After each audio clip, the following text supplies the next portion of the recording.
Best varicose veins చికిత్సనే పొందండి. నొప్పి లేని చికిత్స కోసం సంప్రదించండి ఎబిస్ హాస్పిటల్. సుమన్ టీవీ ప్రేక్షకులకు నమస్కారం. ప్రస్తుతం మనతో పాటు ఉన్నారు బ్రహ్మశ్రీ డాక్టర్ ప్రదీప్ జోషి గారు. వారితో మాట్లాడి 2026 12 రాసుల వారి రాశి ఫలాలు ఏ విధంగా ఉండబోతున్నాయో ఇప్పుడు తెలుసుకుందాం. గురుగారు నమస్కారం. గురుగారు శ్రీమాత్రే నమః. గురుగారు మరి 2026లో వృశ్చిక రాశి వారి రాశి ఫలితాలు ఎలా ఉండబోతున్నాయి గురుగారు? డిసెంబర్ 5వ తారీఖు 2025 రోజున ఆ రోజుటికి గ్రహస్థితి ఏముంది, డిసెంబర్ 6వ తారీఖు కింద లెక్క వేసుకుందాం. ఆ రోజు గ్రహస్థితి ఏదైతే ఉందో ఆ గ్రహస్థితిలో ఉండేటువంటి మేజర్ 4 గ్రహాలు జూన్ 3వ తారీఖు వరకు ఆ గ్రహాలన్నీ కూడా అలాగే ఉంటాయి, ఏ మార్పు ఉంటుంది. జూన్ 3. సో ఫస్ట్ మిథున రాశిలో గురుగ్రహం ఉంటాడు, మీన రాశిలో శనిగ్రహం ఉంటాడు, శతభిష నక్షత్రంలో కుంభరాశిలో రాహుగ్రహం ఉంటాడు, సింహ రాశిలో కేతుగ్రహం ఉంటాడు. ఈ 4 గ్రహాలు 2026 మొత్తం కూడా ఇట్లాగే ఉంటాయి. ఒక్క గురుగ్రహము జూన్ 3వ తారీఖు తర్వాత గురువు కర్కాటక రాశి లోపలికి ఎంటర్ అవుతాడు జూన్ 3 తర్వాత. కాబట్టి ఇప్పుడు నేను చెప్పే రాశి ఫలాలు ఏంటంటే 2026 డిసెంబర్ 5వ తారీఖు 2025 నుంచి మొదలయ్యి జూన్ 3వ తారీఖు 2026 వరకు ఈ రాశి ఫలాలు వర్తిస్తాయి. గుర్తుపెట్టుకోండి. మళ్ళీ జూన్ 3వ తారీఖు తర్వాత మళ్ళీ మొత్తం స్ట్రాటజీ మారుతుంది. మళ్ళీ అప్పుడు ఇంకొక రాశి ఫలాలు చేస్తాను. అప్పుడు అది కూడా 2026, కాకపోతే హాఫ్ ఆఫ్ ద 2026 ఒక వేరియేషన్ ఉంటుంది, మళ్ళీ 2026 హాఫ్ ఆఫ్ ద వేరియేషన్ వేరే ఉంటుంది. అప్పటి వరకు ఇప్పుడు స్టార్ట్ అయిపోతుంది. ఇవే రాశి ఫలాలు మారుతాయి. సో ఇది బాగా గుర్తుపెట్టుకొని మీ జన్మ నక్షత్రం ఏందో తెలుసుకొని ఇక మీరు 2026 రాశి ఫలాలు చూడండి. వృశ్చిక రాశి ఇది అన్ని రాశుల్లోనూ ఒక కఠినతరమైనటువంటి కాంప్లికేటెడ్ రాశి. ఇది వృశ్చిక రాశి. ఇప్పుడు తేలును మనం చూస్తాము, తేలు మనం చూస్తే భయంకరంగా ఉంటుంది. అది కుట్టినప్పుడు మాత్రం నొప్పి ఇంకా భయంకరంగా ఉంటుంది. కాకపోతే తేలు యొక్క లక్షణాన్ని ఫస్ట్ మీరు అర్థం చేసుకోండి. తేలు తన పిల్లలకి సంతానం ఇస్తుంది అని అంటే చనిపోతుంది అని అర్థం. తెలుసా మీకు? తెలీదు. తేలు తన యొక్క గర్భం చీల్చుకొని పిల్లలన్నీ పుడతాయి కదా, పుట్టిన తర్వాత తన తల్లిని తినే అవి మనుగడ సాగిస్తాయి. అవునా గురుగారు? తేలు జన్మిచ్చింది అంటే అర్థం ఏంటంటే 100 తేళ్ళకి జన్మ ఇస్తుంది, కాకపోతే అది చనిపోతుంది. పిల్లల ఆహారం అదే పిల్లలకి తల్లి ఆహారం అయిపోతుంది. అది తేలు యొక్క లక్షణం. వృశ్చిక రాశి వాళ్ళకి ఇది ఒక నెగిటివ్ ఉంటుంది. వాళ్ళు అందరికీ సహాయం చేద్దామని వెళతారు, సహాయం చేస్తారు, కాకపోతే వాళ్ళ అస్తిత్వాన్ని వాళ్ళు కోల్పోతారు. ఈ సంవత్సరం అదే జరగబోతుంది. వృశ్చిక రాశి వాళ్ళు నేను చెప్పేది ఏంటంటే ఈ సంవత్సరము అడగనిదే, ఈ సంవత్సరం కాదు ఎప్పటికీ చెప్తున్నా, అడగనిదే ఎవరికి సహాయం చెయ్యకండి. మీది మంచి తత్వమే, మంచి ఆలోచనే, కాకపోతే మీరు మునిగిపోతారు. మీ నెత్తి మీద చేయబెట్టి మిమ్మల్ని ముంచి వాళ్ళు తేలుతారు, మీరు లోపలికి వెళ్ళిపోయిన సంగతి వాళ్ళు పట్టించుకోరు. కాబట్టి వృశ్చిక రాశి వారు ఈ సంవత్సరము స్నేహితుల వల్ల, బంధువుల వల్ల ఎంత దూరం ఉంటే అంత మంచిది.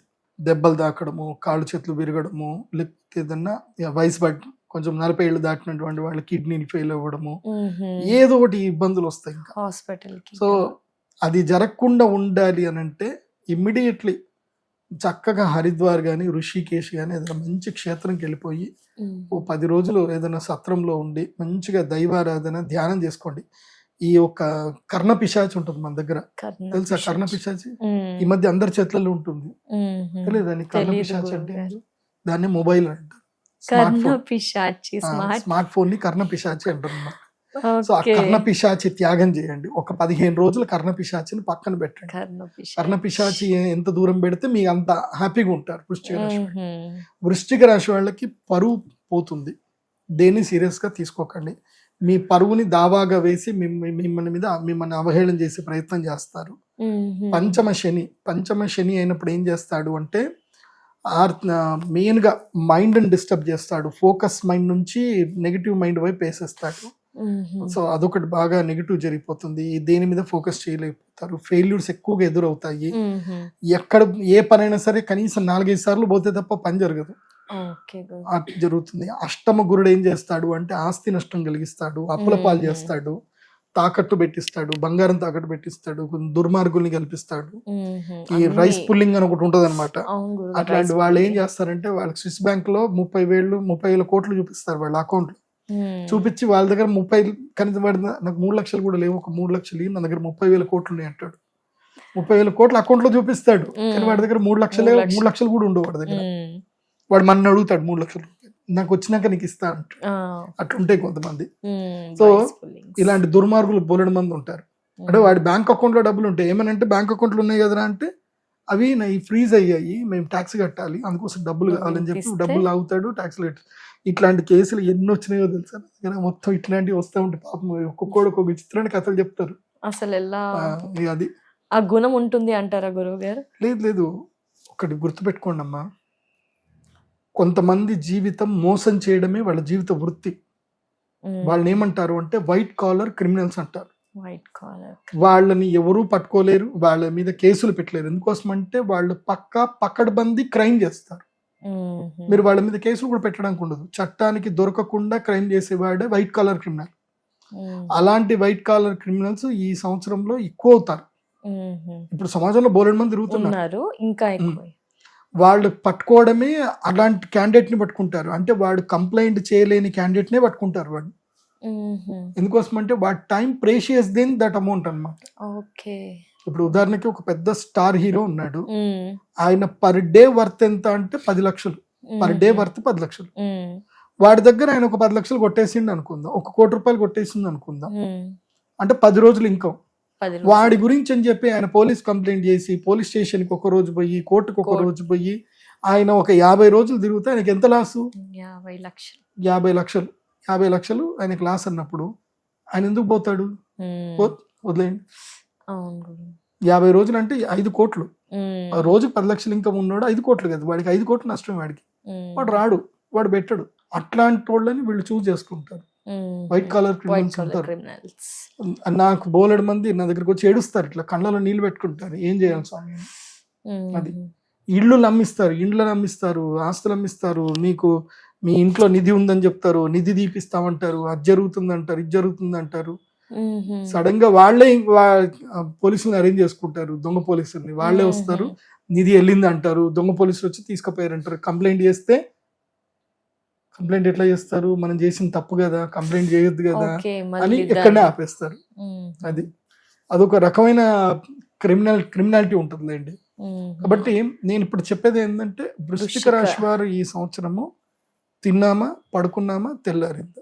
ఫ్రెండ్స్ ఎవరైనా ఏమైనా వచ్చి ఏదైనా అడిగితే గనక తెలీదు, గుర్తులేదు, మర్చిపోయా, ఇవే చెప్పండి. మీకు జూన్ 3వ తారీఖు తర్వాత భాగ్య గురువు రాబోతున్నాడు కర్కాటక రాశిలో. వృశ్చిక రాశి వారికి ఒక బెనిఫిట్ ఏంటంటే, వీళ్ళకి భాగ్య స్థానంలో గురువు వచ్చినప్పుడు వీళ్ళ అదృష్టం పండుతుంది. సేమ్ చెప్పాను కదా ఇందాక, కన్యా రాశికి ఎట్లాగైతే కనుక లాభము గురుడు ఉచ్చస్థానంలో ఉంటాడు, వృశ్చిక రాశి వాళ్ళకి ఏంటంటే భాగ్యములో గురుడు ఉచ్చస్థానంకి వస్తాడు. అంటే వీళ్ళకి అదృష్టం ఎట్లా పండుతుంది అని అంటే డబుల్ ట్రిపుల్ ఇంకా 100 టైమ్స్ మంచి డబ్బులు వస్తాయి. కాబట్టి వృశ్చిక రాశి వారికి మీ యొక్క మేధాశక్తికి మీరు ఏ టూల్స్ నేర్చుకోండి, క్రిప్టో ట్రేడింగ్ నేర్చుకోండి, తర్వాత ఈ యొక్క దీని ఏమంటారు స్టాక్ మార్కెట్ ట్రేడింగ్ నేర్చుకోండి, వరల్డ్ ఎక్స్ప్లోర్ చేయండి, బాగా సంపాదించండి. ట్రేడింగ్, మెయిన్ గా ట్రేడింగ్ చేయడం. వృశ్చిక రాశి వాళ్ళకి నేను చెప్పేది ఏంటంటే ట్రేడింగ్, లర్నింగ్ ట్రేడింగ్. అవి మీరు గ్రెయిన్స్ ట్రేడ్ చేస్తారా, అగ్రో ఫార్మేషన్ చేస్తారా, ఎక్స్పోర్ట్ చేస్తారా, అది మీ ఇష్టం. ఇంకా ఏమైనా గైడ్ లైన్స్ కావాలంటే నా దగ్గరికి రండి, నేను ఏదన్నా క్లియర్ గా చెప్తాను. నీట్ గా date to date green mark, red mark వేసి ఇస్తాను. నీ లైఫ్ లో గ్రీన్ మార్క్ అంటే గోల్డెన్ డేస్, రెడ్ మార్క్ అంటే bad days. So bad days ఎప్పుడు ఉంటాయి, గుడ్ డే. జీవితంలో తెలుసుకోవాల్సింది ఒకటేనండి, ఎస్ నో ఎప్పుడు చెప్పాలి, ఇది ఒకటి నేర్చుకోవాలి. ఎస్ చెప్పాలా, నో చెప్పాలా, ఇది ఒకటి.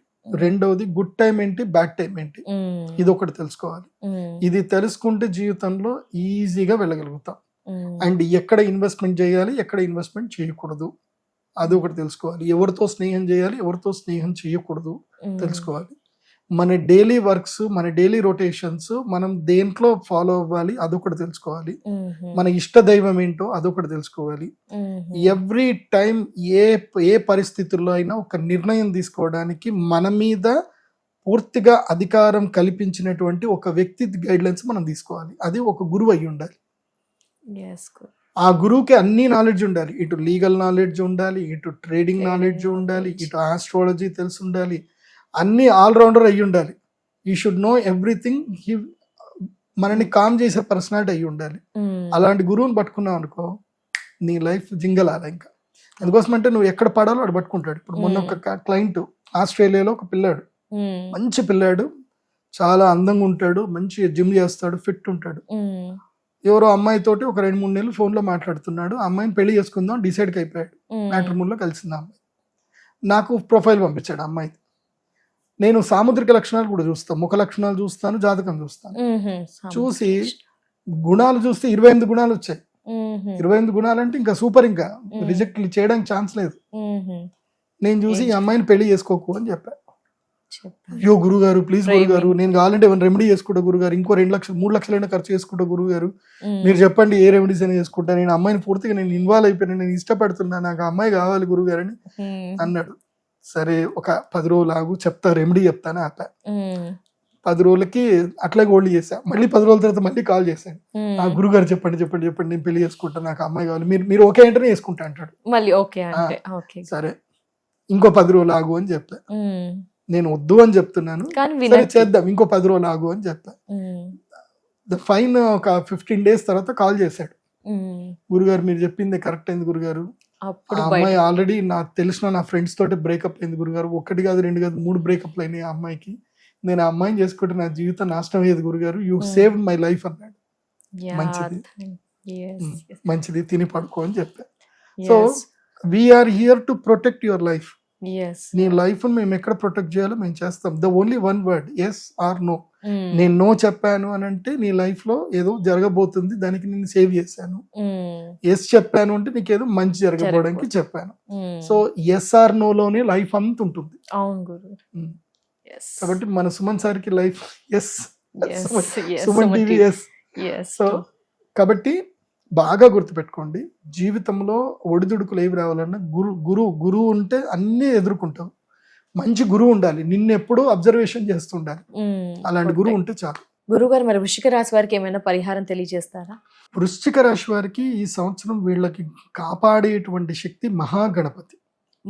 వీళ్ళు తప్పకుండా ప్రతి నెల సంకష్టహర చతుర్థి వ్రతం చేయండి. ప్రతి నెల ప్రవాళ గణపతి అని ఒకటి దొరుకుతుంది, ప్రవాళ గణపతి మెడలో వేసుకోండి. నా దగ్గర ప్రత్యేకంగా ప్రవాళ గణపతి ఇంత పెద్ద దొరుకుతుంది. మేము అది సంకష్ట చతుర్థి రోజున పూజ చేసి ఇస్తాం. ఆ గణపతిని ఇంట్లో పెట్టుకొని ఆరాధన చేసుకోండి. ఒకటి గణపతి లక్ష్మీ గణపతి సరస్వతి యంత్రం ఇస్తాము, ఆ యంత్రం దగ్గర పెట్టుకోండి, మంచిగా ఉంటుంది. వృశ్చిక రాశి వారికి ఇది నేను ఈ సంవత్సరం ఇచ్చే రెమెడీ. ప్రతి నెల సంకష్ట చతుర్థి రోజు వ్రతం జరుగుతుంది. కేవలం ఒక 100 మందికి మాత్రం అవకాశం ఇస్తాము. ఆ 100 మంది వచ్చి అక్కడ యజ్ఞంలో కూర్చొని యంత్రం తీసుకొని వెళ్ళండి. సంకష్ట చవితి రోజున ప్రతి నెల కృష్ణపక్ష చతుర్థి, దాన్ని సంకష్ట చతుర్థి అంటారు. గణపతి యాగం చేసుకొని గణపతిని ఇస్తాను, మూర్తి ఇస్తాను, గణపతి మూర్తి, ప్రవాళ గణపతి మూర్తి వస్తుంది, లక్ష్మీ గణపతి యంత్రం ఇస్తాను, పూజ చేసుకోండి, బాగుంటుంది. తప్పకుండా గురుగారు, ధన్యవాదాలు, నమస్కారం గురుగారు.